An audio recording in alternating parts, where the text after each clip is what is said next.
Oh, hi, podcast listeners. There's many ways you can listen to the Real Nerds podcast. You can subscribe on iTunes. You can also subscribe on Stitcher Radio. You want to send us a Twitter message? You can do that. It's so easy, at Real Nerds. Like us on Facebook, Real Nerds Podcast. You can visit our website, realnerdspodcast.com, where there'll be a lot of articles for you to not only read, but to listen to our previous shows. Do you like your stories told through pictures? Then you can also follow us at Real Nerds on Instagram. You can also call us, 720-6nerds5.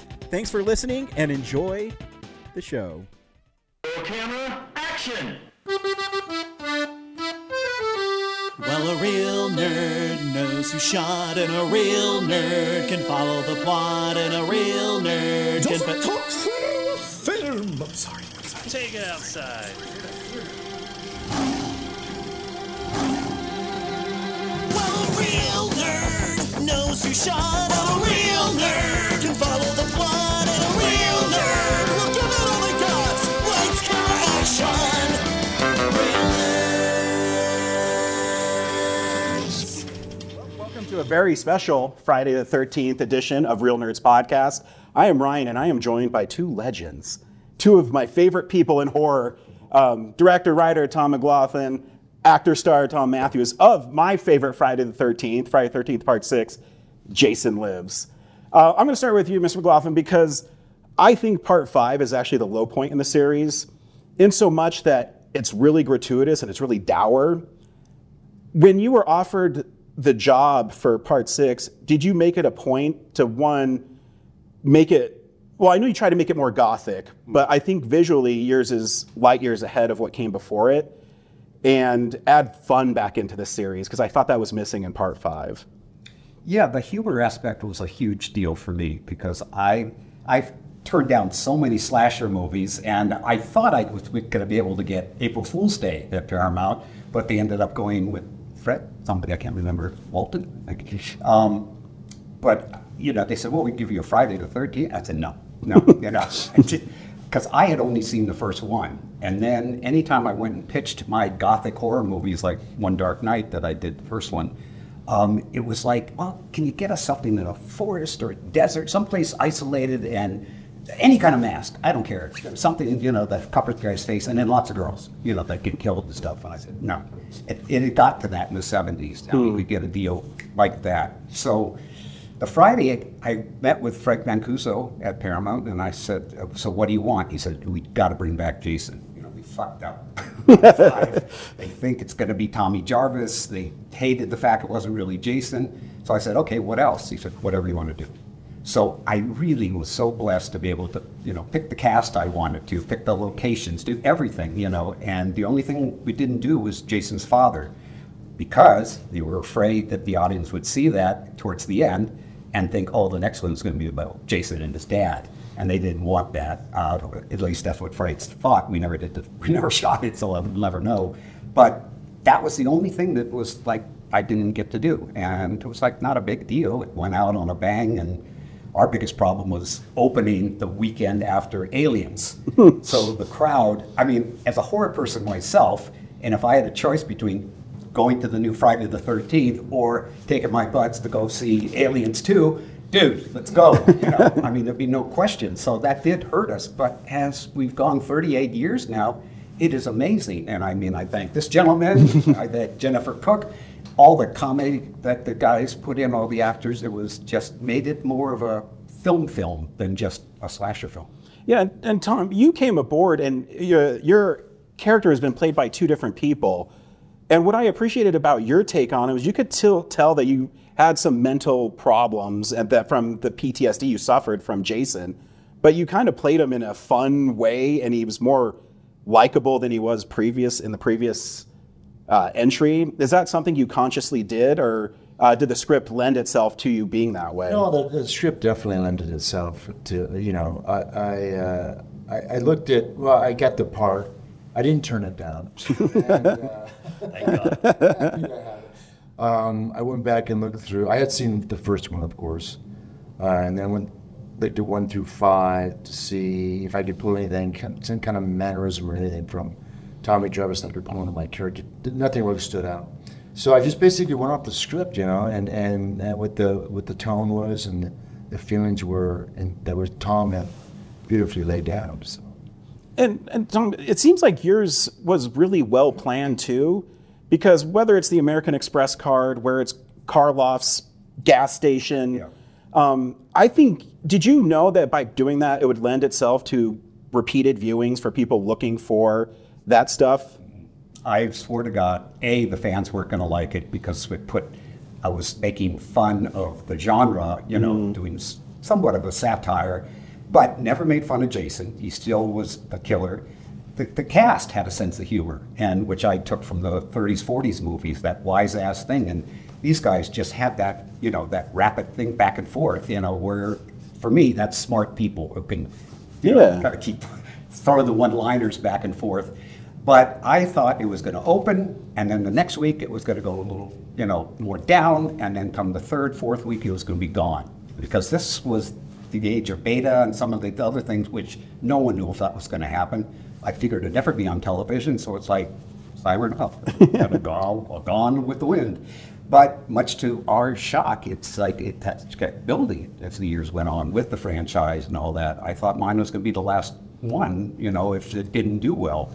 But thank God it started word of mouth and it kind of took off. Yeah, and to piggyback off that, Thom, when you get a script, because there's a moment at the very beginning where it is actually pretty creepy. You dig up Jason's body, and when he comes back alive and you're striking the match, and I just, as an actor, because your face there sells the whole thing. When you read that, is that spontaneous, or is it you're looking for that reaction? When I read the script, or I see what hits me emotionally first of all, and then I kind of make a note of it, and then of course you build on that when you get on set, and then you take in the set, the maggots, Jason, the size of Jason, the whole environment, the darkness, all that stuff. So that all lends itself to me buying into what's going on. And did you know it was going to work when you were on set with how everything was set up, and because you are in a sixth entry? I don't really think in those terms. I don't even.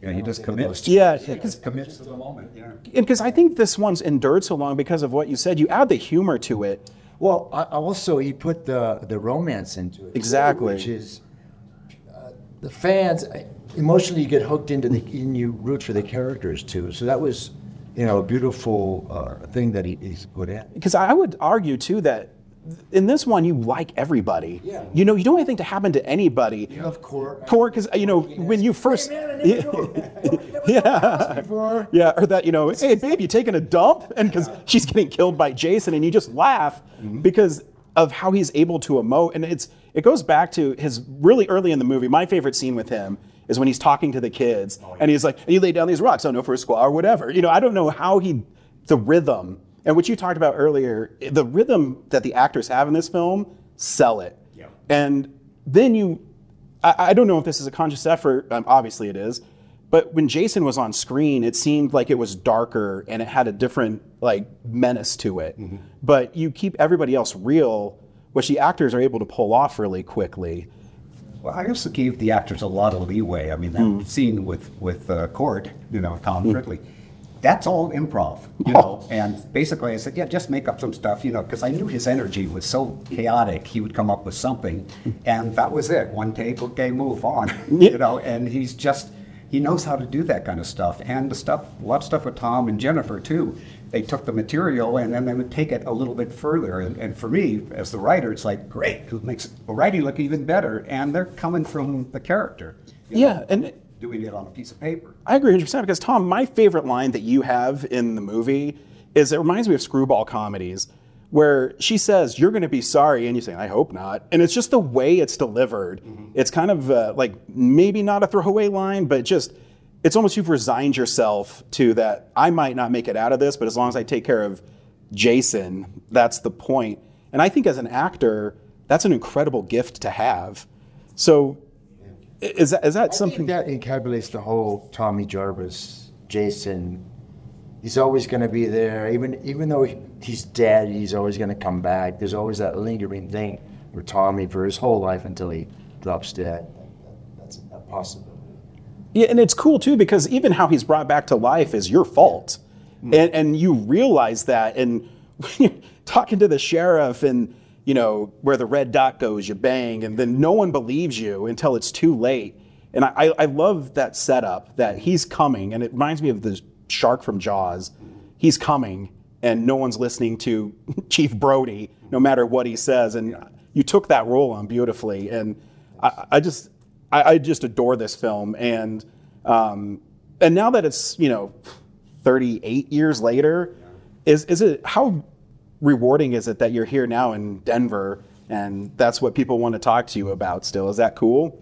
Bizarre beyond belief, surreal. I mean, I can't say I don't love the hell out of it because it's so great. I mean, this is Friday the 13th. More wonderful wishes from people than for my birthday or Christmas or anything else. It has just become such a thing. And it wasn't, in the very beginning, it just the merchandising and all the stuff that kind of made it into, the Zeist, the word for that. Yeah. And I mean, people come up and go, look at this. They've got like a scene from my movie on their arm or their back or whatever. And I thought, that's a commitment. Yeah.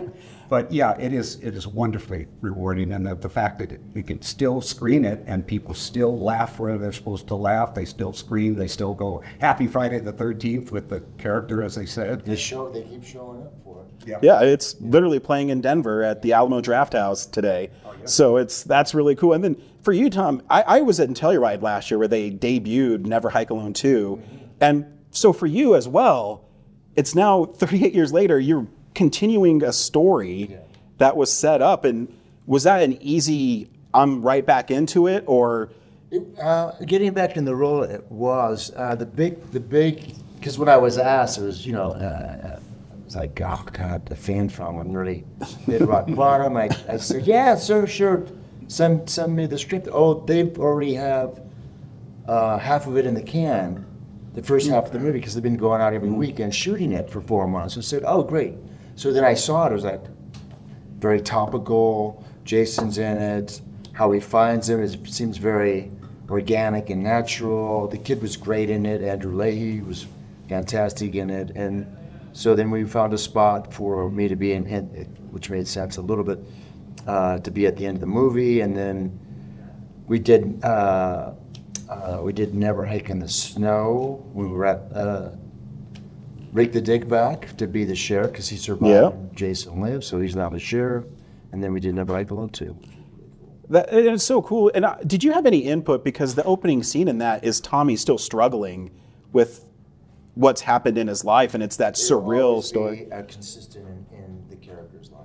And is that something you asked them, or did they already have that planned for you? He had it.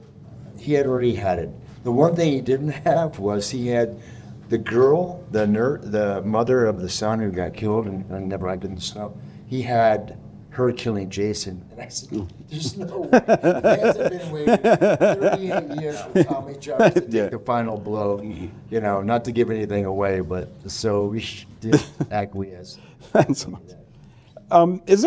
So you ditched the Elias story, which I always thought was really fascinating because again, I'm a huge fan, and I get scripts that have been rejected and he seems to keep popping up. Yeah. And that's a like a behind the scenes thing that I don't know if a lot of fans know that you kind of pushed for.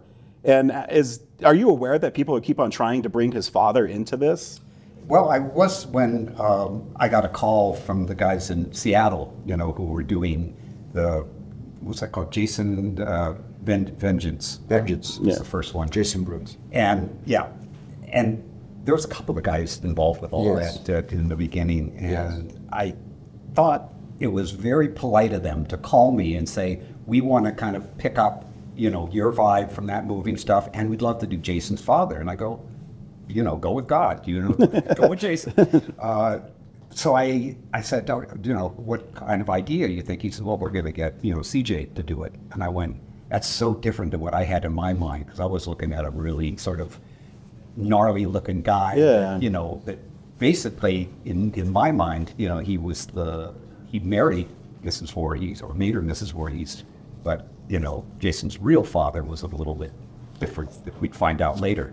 And so they said, you want to play the caretaker, in the first scene? And I went, I'm there. So it was great fun to be kind of part of that, Vengeance 1 and 2. And we did 2 together as well. Yeah. That is so cool because, like I said, it's permeated my life, and it's one of the first horror films I remember watching, and when I was really young. And as you get older, you appreciate how you made it, and especially the rebound from Part 5, which, again, I mean, it has its fans, but I just didn't think it was fun, and I think these movies should be fun. I really appreciate the time you guys had with us. This has been a dream come true that I get to talk to you guys. And so thank you so much. Well, a real nerd knows who shot. A real nerd can follow the plot. And a real nerd will give it all they got. Lights, camera, action. Real nerds.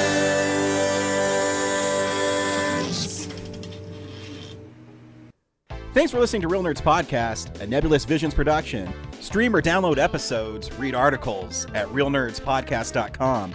Stream us on Apple or Google Podcast, Stitcher, Spotify, or iHeartRadio. Follow us on Facebook, Real Nerds Podcast, Twitter and Instagram at Real Nerds. Watch us on YouTube, Real Nerds Podcast. Email us at realnerds@gmail.com. Call us at 720-6nerds5. Thank you to Sparks Mandrill, Mike at Plan 9 Studios, and Bolognium for all of our groovy theme songs. And that's how you fucking do it.